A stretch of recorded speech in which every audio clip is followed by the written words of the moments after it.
Hello and welcome, dear students. So we are discussing very interesting topics related to electric field. Electric field में जो different possibilities हैं वो discuss कर रहे हैं. Remember we started from a point charge. उस पर हमने कूलम्स लॉ के ज़रिए electric field at any point define किया. फिर डायपोल के लिए डिफ़ाइन किया, मल्टीपल चार्जेस के लिए डिफ़ाइन किया, और उसके बाद एक रिंग की एक्सिस पर इलेक्ट्रिक फील्ड इंटेंसिटी की value as a function of position obtain की. ये सब अपने पिछले लेक्चर्स में देखा. आज बड़ा इंटरेस्टिंग चीज़ करने जा रहे हैं. आज एक कदम आगे बढ़ाकर एक और बहुत इंटरेस्टिंग टॉपिक है या केस है. सिचुएशन ये है, suppose this is a line charge distribution. Late plus plus plus plus सब दूर भरा है. ये पूरी रॉड पॉजिटिव चार्ज से बनी है. सपोज चार्ज के सेंट्रल पॉइंट से r दूरी पर एक पॉइंट P है. पॉइंट P पर इंटेंसिटी की वैल्यू निकालना है. What is given? Number one, the charge distribution is uniform. What do you mean by uniform charge? कहीं पर ज़्यादा डेंसिटी और कहीं पर कम डेंसिटी नहीं है. Let us define lambda equal to total charge upon total length. Suppose कीजिए इसकी टोटल लेंथ 2a है. इसको हमने अपना ओरिजिन मान लिया. तो यहाँ से a अपवर्ड्स, a डाउनवर्ड्स, तो l की जगह आ जाएगा 2a. And this should be differentially equal to dq by dl. Now what is this dl? अगर यहाँ पर एक डिफरेंशियल चार्ज एलिमेंट लें, छोटा सा पोर्शन लें, dq चार्ज, सेंटर से इस डिफरेंशियल एलिमेंट की दूरी l मान लें, तो ये जो छोटा सा पोर्शन है लेंथ वाइज ये dl हो जाएगा. So this is how a numerical is framed. Differential calculus, integral calculus के माध्यम से कोई भी प्रॉब्लम कैसे फ्रेम किया जाता है आपको दिखाया गया. So total charge capital Q on this line, continuous charge distribution, A symmetrically, 2a total length, center से perpendicular bisector पर point P पर जो कि R दूरी पर है O से intensity find out करना है. Now you can see that ये problem आप डायरेक्टली कूलम्स लॉ से नहीं कर पाएंगे.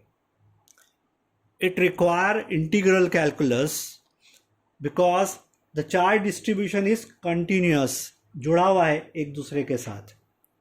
और ऐसे आप चार्ज को अलग अलग करके नहीं देख सकते हैं. फाइनाइट तरीके से डिस्ट्रीब्यूटेड डिस्क्रीट फॉर्म में नहीं है. Now let us proceed. हम इसको कैसे सॉल्व करते हैं आप देखिएगा. It's a wonderful case study. इससे ख़ास तौर पे जो IIT JEE के स्टूडेंट्स हैं उनको इससे फ़ायदा होगा, क्योंकि इससे मिलते जुलते प्रॉब्लम्स JEE में आते हैं. आप डेरिवेशन ध्यान से देखिए, इंटीग्रल कैलकुलस का इस्तेमाल कैसे किया जाता है, प्रॉब्लम को फ्रेम कैसे किया जाता है, देख लीजिए. नीट के स्टूडेंट्स के लिए इतना काम का नहीं है. हाँ, वो अपनी स्ट्रेंथ बढ़ाना चाहते हैं तो ज़रूर इसको देख सकते हैं. So let us start. Suppose कीजिए इस dq के कारण पॉइंट P पे इंटेंसिटी निकाली, तो इसको जोड़ देंगे. d इस तरफ होना चाहिए. Let me repeat. इंटेंसिटी को डिफाइन कैसे करा? एक यूनिट पॉजिटिव चार्ज अगर यहाँ रखा होता तो इस छोटे से particle charge dq differential charge की वजह से जो उस पर धक्का लगता, जो फोर्स पर यूनिट चार्ज लगता, वो d है. क्योंकि पॉजिटिव चार्ज एज्यूम्ड है तो ये इसको धकेल रहा है बाहर की तरफ। Now L is a variable जिसकी वैल्यू 0 से ऊपर की तरफ a हो सकती है और 0 से नीचे की तरफ a हो सकती है। Now what is the art of doing this problem? Suppose this is angle theta, let us define on our own. हम इसको डिफाइन कर देते हैं। Theta is also variable, it can start from 0 to some maximum and 0 to some negative maximum, like this. तो d की value क्या होगी? d की वैल्यू होगी 1/4πε0 dq के कारण अपॉन हाइपोटेनियस, यहाँ से यहाँ तक की दूरी, यहाँ से यहाँ तक की दूरी। So this should B, you can see that this distance is under root of r square plus l square और उसका square. This distance is taken to be L, which is a variable, change होगी, and this is a fixed distance, r is a constant, theta is a variable, because ये dq यहाँ पर scroll करेगा ऊपर नीचे, it will travel, क्योंकि हम अलग अलग पॉइंट पे एक एक करके निकालेंगे और उसको इंटीग्रेट करेंगे। तो d की वैल्यू आपके सामने डिफाइन कर दी गई है। कैपिटल K 1/4πε0 जिसकी वैल्यू होती है एयर और वैक्यूम के लिए, या कोई और मीडियम होगा तो एडजस्ट कर लेंगे। dq जिसके कारण d differential intensity k dq upon under root of r square plus l square का होल स्क्वायर। अब देखिए, अगर हम यहां पर एक dq ले सकते थे यहां से l दूरी पर, तो नीचे भी तो ले सकते थे सिमेट्री के आधार पर। एग्जैक्टली ऑन सेम टर्म्स, अगर नीचे की तरफ हम एक dq लेते तो एक आइसोसीलस ट्रायंगल बनता, सेम सिचुएशन पैदा होती।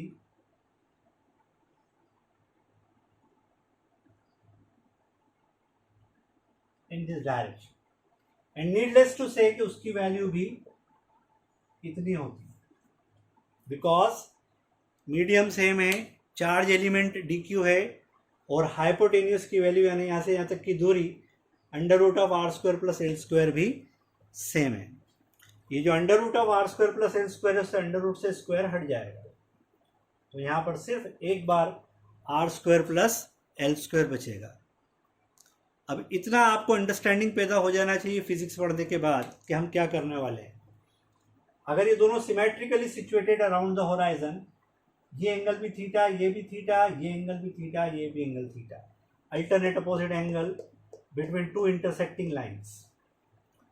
अगर डी का इधर कंपोनेंट करते तो डी कॉस थीटा आता, और इस डी का परपेंडिकुलर कंपोनेंट करते डी साइन थीटा आता। अगर उसके लिए करते तो इसने क्या बिगाड़ा है, इसको भी लेते।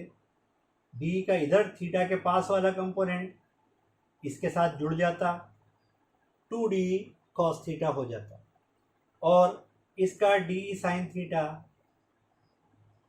अपोजिट में आ जाता।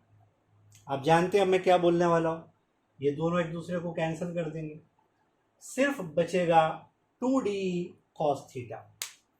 तो इस एलिमेंट का d cos थीटा कंपोनेंट इस एलिमेंट के कारण d cos theta component add होंगे, they will strengthen each other, एक दूसरे को ताकत देंगे, और d sin theta component cancel करेगा। I again repeat, theta is a variable, don't take cos theta is a constant, because जब हम इस लाइन पर ट्रेवल करेंगे तो cos थीटा बदलेगा, l की वैल्यू बदलेगी, l की मैक्सिमम वैल्यू प्लस a है और मैक्सिमम इस तरफ माइनस a है, अगर हम प्लस माइनस में सोचे थे, क्योंकि हमने ओरिजिन यहाँ लिया है। अगर आप ऊपर ऊपर ट्रेवल करें तो आप 2 का इस्तेमाल करके नीचे वाले को भी कंसीडर कर लेंगे, यानी नीचे से ऊपर जाएंगे तो एक कंपोनेंट यहाँ एक इसके कारण, तो दोनों ऐड हो जाएंगे मीन टू से। चलिए अब प्रॉब्लम कैसा बन गया, इतना तो समझ में आ गया हमें कि इस पूरे न्यूमेरिकल में जब हम यहाँ से यहाँ ट्रेवल करेंगे तो अल्टीमेटली सबके D cos theta component add होंगे, तो can I right 2DE cos theta when I travel from 0 to this point, suppose A. जब मैं 0 से A जाता हूँ, आधा ही ट्रेवल करा क्योंकि हमने यहाँ पे 2 का इफेक्ट ले लिया, और पूरा ट्रेवल करते तो फिर यहाँ से यहाँ तक का लेते, बात एक ही है। ये आ गई हमारी इंटेंसिटी की वैल्यू, ये हमारी इंटेंसिटी की वैल्यू आ जाएगी। अभी प्रॉब्लम फ्रेम नहीं हुआ है, अभी हम शुरुआती दौर में हैं। तो यहाँ से चल के यहाँ गए, lower limit upper limit, limits define करेंगे। अभी 2 क्यों आया? ऐड होने के कारण इन दोनों के कंपोनेंट्स, सिमेट्री की वजह से। डी की वैल्यू डिफाइंड है, कॉस थीटा भी अभी हम डिफाइन करेंगे। Now let us frame the problem. Value रख देते हैं, ये हो जाएगा 0 O to A, 2 D की जगह रख दिया K, DQ, R square plus L square denominator में और cos थीटा न्यूमरेटर में। ये अगर मैंने सॉल्व कर लिया तो मुझे इस लाइन चार्ज डिस्ट्रीब्यूशन के कारण, फाइनाइट लाइन चार्ज डिस्ट्रीब्यूशन के कारण पॉइंट P पर इंटेंसिटी की प्राप्ति हो जाएगी। लेकिन इसमें डिफिकल्टी लेवल क्या है? देखिए, DQ अपने आप में डिफरेंशियल एलिमेंट है, theta is a variable, L is a variable. जब तक इन तीनों को हम मिलाकर कोई एक वेरिएबल डिफाइन नहीं करेंगे तब तक हम इस प्रॉब्लम को सॉल्व नहीं कर सकते इंटीग्रेशन के, और उसी के लिए हमको लिमिट्स भी लेना होती है। तो एक काम करते हैं, बेस्ड ऑन माई एक्सपीरियंस मैं थीटा पे फोकस करता हूँ, यानी इस पूरे एक्सप्रेशन को थीटा में रिड्यूस करने की कोशिश करता हूँ। जस्ट वॉच मैं कैसे करता हूँ। तो कॉस थीटा को टच मत करिए, कॉस थीटा इज ओके। यहाँ आइए, अगर मैं आपके सामने ऐसा लिखूं that base upon hypotenuse r upon under root of r square plus L square is cos theta. Does it make sense? ये बात ठीक होगी? Base upon hypotenuse in this triangle for this situation is r upon under root of r square plus L square. तो r square plus L square की value यहां से निकाल सकते हैं। इसको इस तरफ ले गए, कॉस थीटा को इधर ले आए, तो आपको मिल जाएगा R square plus L square equal to r square sec square theta. Are you comfortable with this? इसको यहाँ ले गए, कॉस थीटा डिनोमिनेटर में गया, कॉस थीटा ऊपर जाके सेक थीटा बन गया, दोनों तरफ का स्क्वायर कर दिया, अंडर रूट हट गया। तो R square plus L square can be written as, लिखा जा सकता है, क्या लिखा जा सकता है? This R square plus L square can be replaced by this terminology. तो आपको मिल जाएगा 2 कॉमन ले लिया, K कॉमन ले लिया, लिमिट्स बाद में रखेंगे, DQ को बाद में निमटते हैं, कॉस थीटा को रहने दो, और R square plus L square के स्थान पर आ जाएगा R square sec square theta. यहां तक कंफर्टेबल हैं आप? अभी भी ये प्रॉब्लम सॉल्व होने की स्थिति में नहीं है, बिकॉज यहाँ पर वेरिएबल थीटा है और यहाँ पर इंटीग्रल का जो एलिमेंट है, डिफरेंशियल एलिमेंट है, वो DQ है। तो ऐसे दो अलग अलग वेरिएबल में कोई इंटीग्रेशन नहीं होता है, तो यहाँ पर समहाउ थीटा लाना पड़ेगा या डी थीटा लाना पड़ेगा, तब उसके कॉन्टेक्स्ट में हम इसको इंटीग्रेट करेंगे। लगाइए दिमाग, ये कैसे पॉसिबल है मैं बताता हूँ आपको। यहाँ देखिए, अगर मैं परपेंडिकुलर अपॉन बेस कर दूँ तो मुझे मिलेगा L upon R equal to tan theta, perpendicular upon base.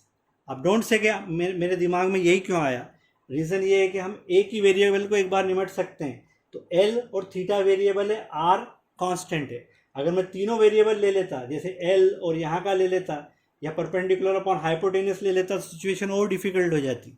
तो मैंने 1-to-1 रिलेशन रखा L और थीटा में, और अगले को कांस्टेंट रखा है।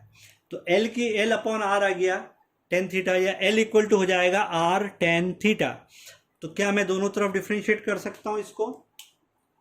ये हो जाएगा dl by D theta equal to R constant tan theta का आ जाएगा सेक स्क्वायर थीटा। तो dl की वैल्यू आ जाएगी, dl की वैल्यू आ जाएगी R sec square theta D theta. आप सोच रहे होंगे ऐसा मैं क्यों कर रहा हूं? ऐसा इसलिए कर रहा हूं क्योंकि मेरे पास ये रिलेशन है,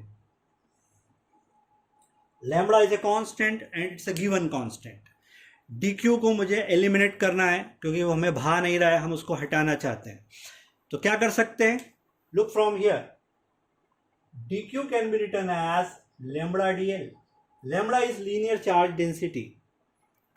डी एल की वैल्यू यहां से उठाकर यहां रख दीजिए, तो डी क्यू की वैल्यू आ जाएगी lambda which is a constant, R which is a constant, sec square theta D theta. ये डी क्यू की वैल्यू डिफाइन कर दी मैंने। Now look at the beauty, अगर ऐसा कर लिया तो हमारा काम हो गया, हमने आधी से ज़्यादा लड़ाई तो जीत ली। अब इसको मैं लिख देता हूँ यहाँ। जैसे ही मैं यहाँ पर वैल्यू लिखूंगा तो मुझे मिलेगा 2k बाहर, लिमिट्स बाद में रखते हैं, कॉस थीटा रहने दो ये वाला, R square sec square theta रहने दो, और डी क्यू की वैल्यू आपने क्या डिफाइन करी है? Lambda R sec square theta D theta. Can you see something? Sec square theta से sec square theta goes away, and in the last I get E equal to 2 capital K, lambda common निकाल लिया, एक are से एक are कटवा दिया, constant इसलिए बाहर निकाल लिया, आर फिक्स्ड है पूरे प्रॉब्लम के लिए, अंदर बचा integral of cos theta D theta. Can you see that? कितना सिंपल हो गया, खाली थीटा बचा और डी थीटा के टर्म्स में।